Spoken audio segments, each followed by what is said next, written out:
అధికారికి వచ్చిన తర్వాత లా అండ్ ఆర్డర్ ప్రాబ్లం అసలు కంట్రోల్ లేకుండా పోయింది.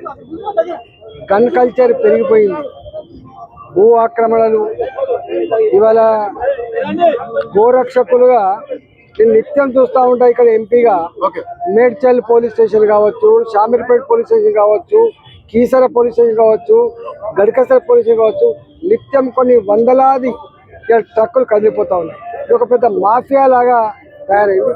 దీన్ని కంట్రోల్ చేయాల్సిన బాధ్యత ప్రభుత్వం మీదనే ఉంటుంది. అసలు గోరక్షకులుగా సమాచారం ఇస్తుండొచ్చు కానీ కంట్రోల్ చేయాల్సిన బాధ్యత మాత్రం పోలీస్ స్టేషన్ మీదనే ఉంటుంది.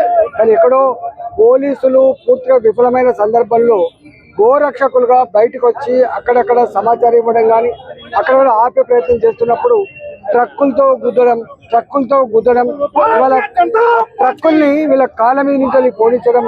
ఇవాళ 3-4 వెహికల్స్ ఒక్కొక్క ట్రక్ ఆవులు తోలుకపోయేటువంటి ట్రక్ కి 3-4 వెహికల్స్ ఇలా కత్తులతో గుండాలు దాన్ని కాపలా కాసే పద్ధతి. ఇది ఆపాలని చెప్పి చాలా రోజులుగా ఇక్కడ డిమాండ్ వస్తూ ఉంది.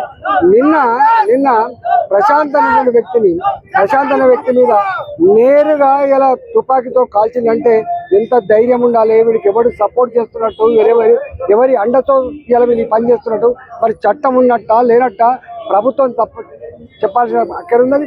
దీని పూర్తి బాధ్యత ప్రభుత్వం అని చెప్పి హెచ్చరిస్తా ఉన్నాం. ఎందుకంటే ఇది విశ్వాసానికి సంబంధించిన అంశం.